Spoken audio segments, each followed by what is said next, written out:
Okay, you're with Tanisha Ali, and we are talking about Reiki today. Uh, I figured I would take advantage of this opportunity to share some information because a few of you have asked me some questions about Reiki, and I just wanted to give a better idea of what Reiki is and how I use it. I'm a Reiki practitioner. I have been a Reiki practitioner for a little bit over 6 years now. I'm certified at the level 3, the master level for Kamyo Reiki, which is a little bit more traditional, and Usui Reiki. Both of these are pretty much one and the same family. Reiki in and of itself is described as a Japanese stress reduction technique. All right, it has been around for many years, and anything that's been around since the beginning of time or for many years, guys, it could be traced back to the motherland. So I'm not saying it came out of Japan. Remember this? I told y'all this is the first lock she ever combined. Well, that's my baby. You can see it's combined, right? She was suffering. I was trying to have her hold on. It had been my loctician had asked me about this thing combining it, and I was always saying no. And then I looked up maybe 2 retightnings ago, and she had combined my baby. So I was like, okay, baby, it's okay. So she's doing all right. But yeah, so with the Reiki, level 1, level 2, and level 3. Level 3 is usually the master Reiki practitioner. Now, at the master level, you can attune other people to Reiki, meaning you can teach Reiki. You can pass the energy attunement over, and then that person is able to themselves also practice Reiki. Now, Reiki is something that everybody has the capacity to do. Everybody has healing in their hands because you are a healing vessel. You're a self-healing vessel. And to me, healing is just love. It's passing over love the same way you would send a loving prayer to someone and they would receive that in their spiritual bank. That's kind of the way I look at Reiki. I'll give you an example. My husband is not a Reiki healer, but with me having the trouble that I had with that trapezius muscle that I pulled and being out of work this week for 4 days because of the pain from that pulled muscle from overworking out at the gym, the night times were the worst. And the worst night, he came in and he placed his hands on my back, and I could swear, even after having taken things to help relieve the pain, the only thing that helped were his hands on my back. And the next day, his whole shoulder and back was hurting in the same place mine was. So it's about the love and it's about the intention. But anyway, Reiki is a way of channeling life force energy. The human body is one large, pulsating energy field. Okay, you are one large pulsating energy field. Everything around you, this is what you don't want. You don't want this stuff to divide up like that. Everything around you is energy. And so you exist within an even larger field of energy. That's the first thing you must understand. Your thoughts are energy. Your emotions are energy. The physical things around you that you can actually see are just energy that's vibrating at a much slower speed, and so it manifests as something solid. This water is energy. My body is a massive field of energy that's pulsating. What gives it its physical form is my consciousness. At the very subatomic level, beneath my atoms is just a field of energy and information, which is why people will say if you have an illness or you have a sickness and you get rid of it, if you don't change your thinking, if you don't change the way you process your emotions, that disease will come back. And in some people, it will come back to the same place, because the energy is still the same. All right, so it's a lot deeper than what I'm saying, but just to give you that baseline level of understanding. So what you're doing when you receive a Reiki treatment is you are allowing someone, and I would say obviously anybody you mix your energy with needs to be someone who you vibe with, someone who you feel safe with, someone you feel good with, someone whose spirit aligns with yours. You don't want just anybody working on your energy. The same way if you walked into a shop and you didn't like the vibe of the shop owner, you would probably leave. Or if someone comes into your house and you don't like their energy, you feel standoffish, or you feel like you need to put some space between you and that person, or maybe certain people at work you don't want in your office space. Well, the Reiki is the same thing. When somebody is in my Reiki healing room, one of the things I always do is I pray that I get those people who, number one, I resonate with. Because if I resonate with them, then I think that they're okay and they can come into my sanctuary.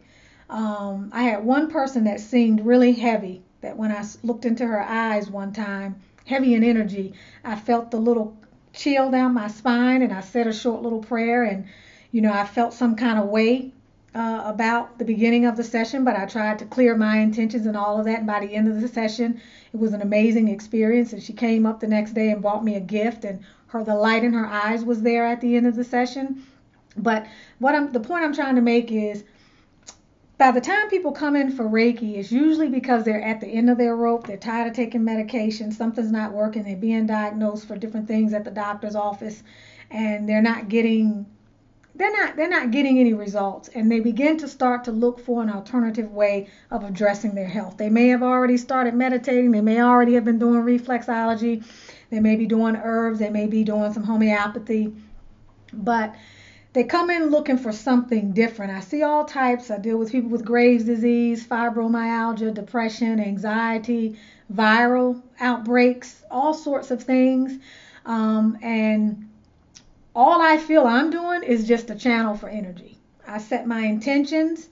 I say a prayer. There are other things that I do in the environment first, like I use my singing bowls to lift the vibration in the room and to also lift the vibration within the body. Each of the 7 solfeggio, the scale, has 7 notes which resonate and correspond to the different 7 chakras. The 7 chakras are our energy centers in the body. Okay, and these chakras govern organs, they govern systems, they govern hormonal and adrenal glands. They govern a lot. And the singing bowls resonate because they have a crystalline structure that is very similar to the crystalline structure within our cells. So it helps to lift the vibration. I then will have the person to lie down on a table. Let's say this was the table, okay? And this is their body. They're on the table. I will take my hand and gently scan about 3-4 inches above their body, not touching them. At this time, I'm just feeling the energy. I'm able to feel and detect energy imbalance in my fingers. Sometimes it's up here. It depends on how imbalanced it may be. It could come up my arm. But I can feel if I move slow enough and I'm focused and I'm centered in my own body, meaning being able to tell the difference between my baggage and what could be somebody else's. And by the time I go down to the root chakra and I make my way back up, my eyes are closed. I do that so that I can focus and concentrate. I'm able to tell what area of their body has the greatest amount of imbalance.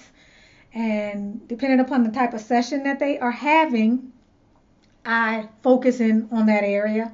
I may focus in on that area the entire time, especially if someone comes in and says, I got these fibroids, or I'm dealing with this, or I'm dealing with that. Then I may stay in that area. It just depends on each individual's needs. Either way, I will eventually come up here and deal with the crown chakra and the third eye. There's a saying within the practice that it's a saying basically that says if you make the mind sound, then the body will become sturdy of its own accord. Meaning if the mind is right, then everything else will fall in sync with that. And so typically you start up at the top and you work your way down. But as I mentioned, depending upon what a client may be dealing with, if I find something that feels weird to me early on in the scan, I may stay in that area before I come back up to the top because I know that area needs more treatment. If somebody's grieving, they just broke up, marriage broke up, or death in the family, I already know the heart chakra is going to be, there's going to be some intense energy in the heart chakra. It's probably going to affect the solar plexus chakra as well. Whatever's going on, I'll stay in that area. And typically what happens is, there are two terms that come to mind when we talk about Reiki: hibiki and biosin. Biosin we refer to as the sick line, which is the area of the body where the energy is not flowing and there's disharmony within the body, okay? And that area gives off what we call hibiki, which is a vibrational frequency that is a signal. I'm in trouble, I'm in trouble. That's just me, but there's a signal that part of the body gives off that a person who's a practitioner can pick up on. Some people use their hands, some people get vision, somebody feel it in their body. Sometimes, most of the time, it's in my hands. If it's really bad and crazy, when my dad was dealing with his liver problems, boy, I would give him treatments and my whole arm feel like it's going to fall off because his stuff was really bad at that time. Sometimes what a person's feeling in their body, I'll feel in my body. And that's what I have to be careful of because I haven't always grounded and gotten rid of that after the person has left. And there have been times where I've gone home and I have still felt that, and that's not healthy for me. So I have to be careful in doing that, and I have to take the time to ground. But yeah, so the energy of the biosin, where the sick line is, we're going to call it, or the area of imbalance, energy usually is like this: ebbs and flows, it peaks and valleys. And let's say it's something really extreme. It may go all the way up like this, and I may be really feeling a lot of discomfort. I stay with it until it begins to lessen. Now, I know I haven't dealt with and resolved the issue, but when it begins to lessen, I'll pick my hands up. That's my signal to pick my hands up and go to the next area. But if I were doing a certain type of treatment and we were working on that particular area, I would stay as it went down. I would wait for it to reduce or to abate, and then I would wait for it to rise again, and I would keep my hands there and I would feel the peaks and flows, the peaks and flows, the peaks and flows. Over a period of time, the goal is that it doesn't go as high anymore because the Reiki is effective and you are channeling in a way where the Reiki is very impactful because it's dealing with the imbalance at an energetic level. It's going beyond the physical. It's dealing with the disharmony that's disrupting the human energy field. And so Reiki can heal, Reiki can cure. But Reiki is like anything else. You have to be consistent with it. You have to be open to it. And you have to also, if you really are trying to work on something with Reiki, you have to be getting in there on a regular basis. So staying with it, it peaks, it valleys, and then eventually it's doing this until eventually it's leveled off. And so you may have people who come in and won't tell you what's going on with them, but by the time the treatment is over, I already know what's happening with them because I can feel it in here. Like I said, some people get it in their body, some people hear what's going on, some people can see the illness in the aura, but it's something that can be learned. Although I always had a interest in healing hands from some many years ago, I never thought that this is one of the things that I would be doing, but I have to tell you, it's the most gratifying work on the planet. And when I help people and I get feedback, I can't really take credit for it because all I am is a channel, but it's the most gratifying work that you can do. And I think what I like to do more than anything else is give people hope and belief that whatever you believe in is possible. If you come in there believing in the power of your body to heal and faith in God, then any level of healing is possible. Anything.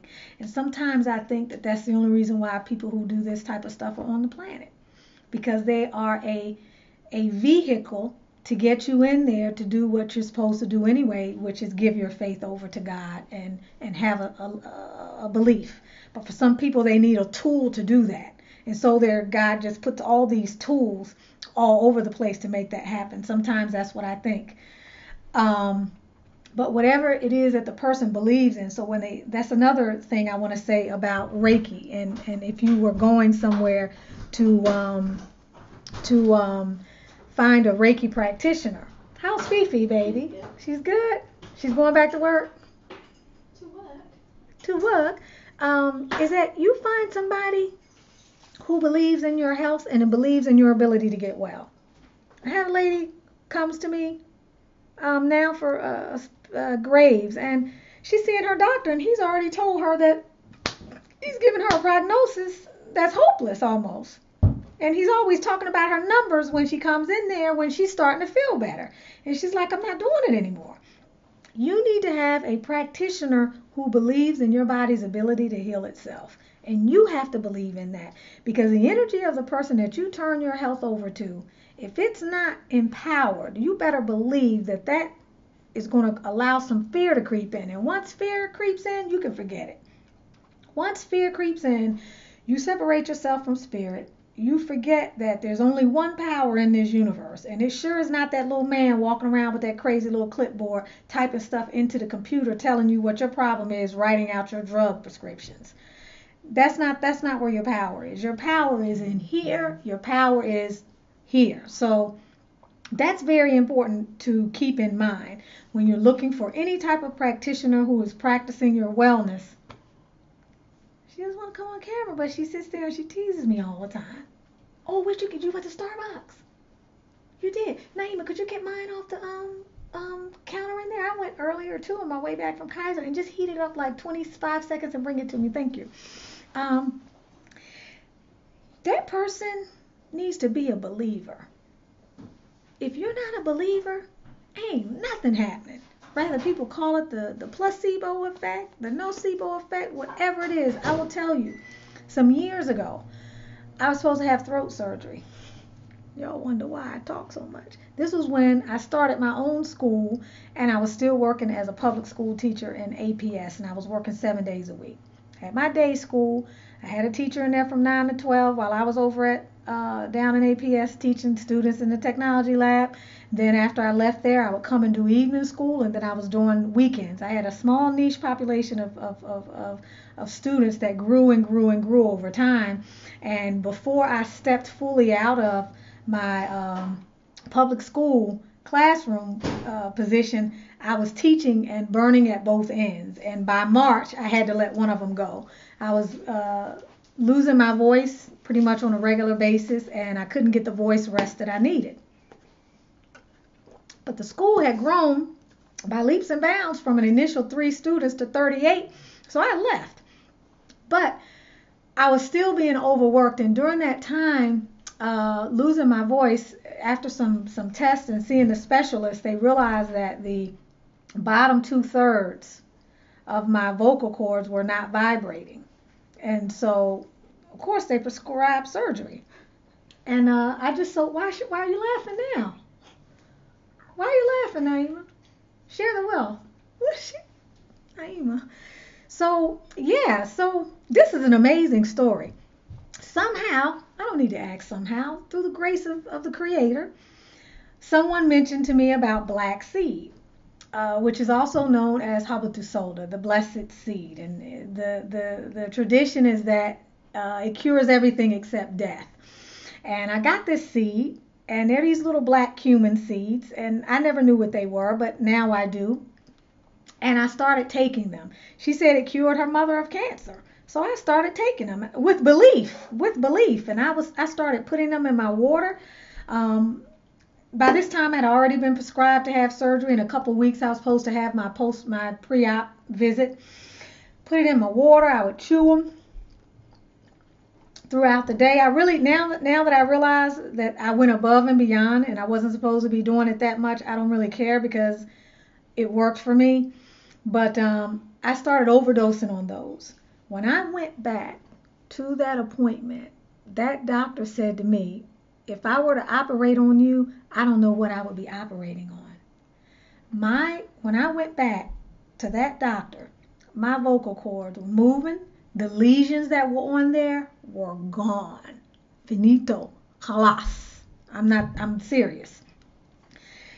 After that, needless to say, I went and got black seed oil. I went to the store and bought all the spice things of black seed out, gave them to the people that I loved. Did they take them? Did they use them? Were they believers? No, I was a believer.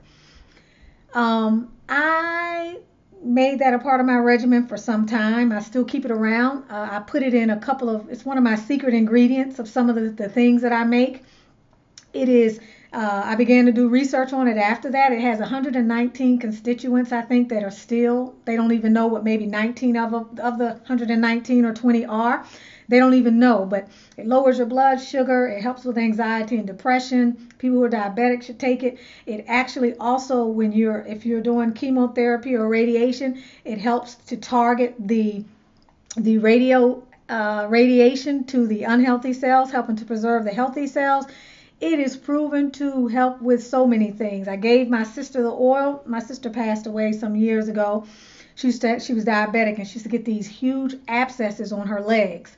And one time she had an abscess that was almost this size, like bottom of a Coke can.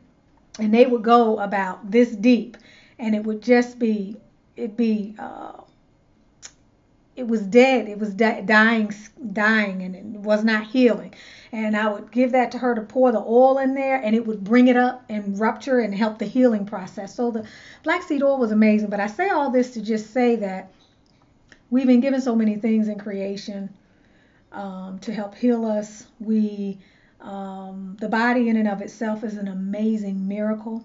It can make a baby, play the piano, digest food, think about your grocery list, and do a multitude of other things, and all at the same time without you even having to think about it. So this is a beautiful machine that is worth taking care of, way better than the effort that most of us put into it. But it really is our temple.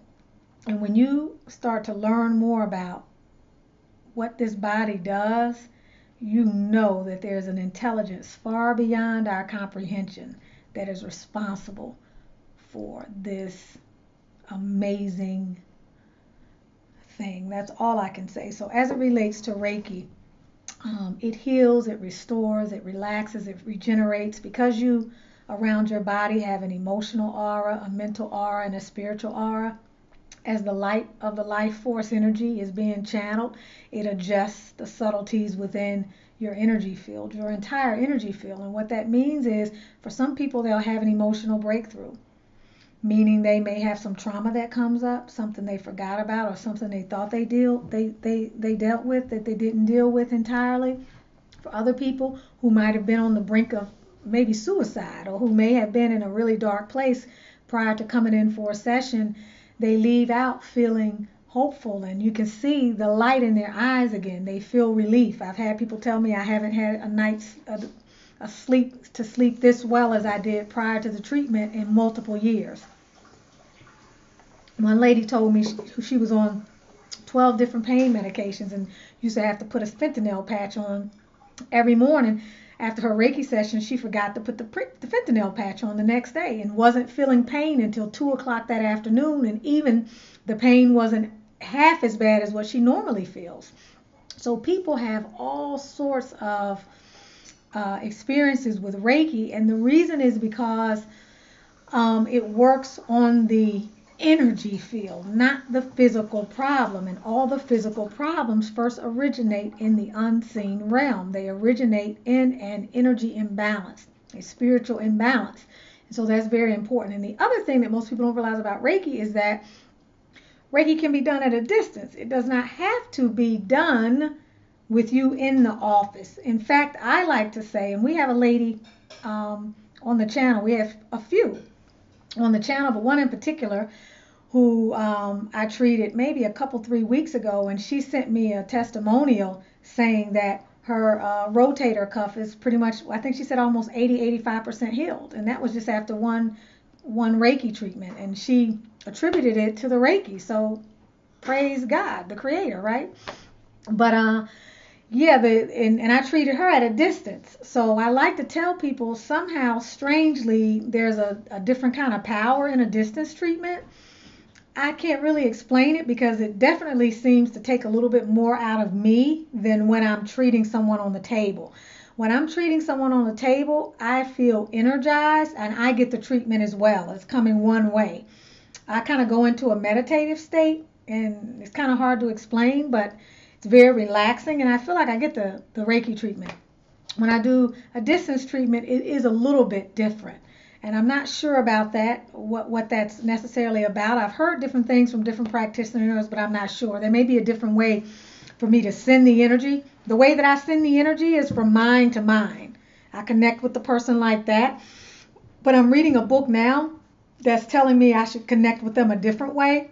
And by connecting with them a different way, we can attach at multiple strings from me to them, and the energy will be even more pronounced, so a greater amount of healing is possible. So I'm looking into that too, and I'm looking into some other ways to intensify the healing energy. But Reiki in and of itself is a beautiful practice, whether it's called Reiki or anything else. I think that it's probably been around since the beginning of time.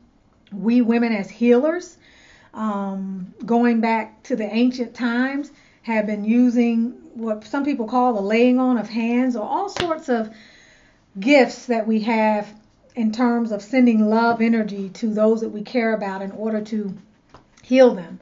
Another example would be when your children would get hurt and they would come to you, and just your hug and your love would cause them to stop crying and the pain would feel better.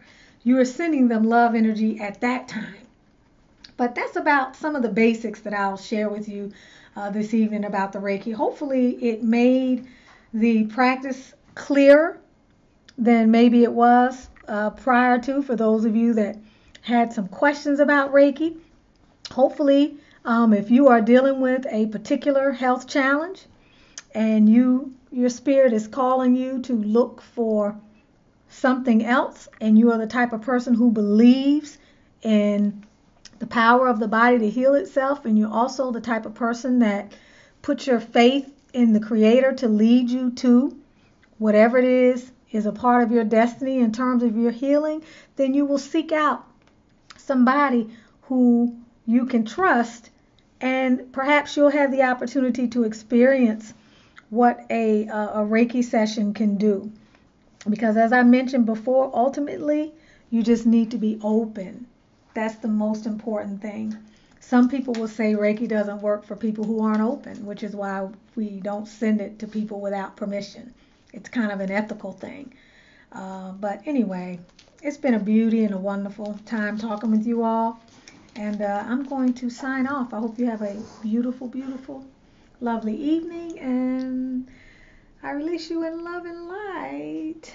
Talk to you again soon, my sister lockers.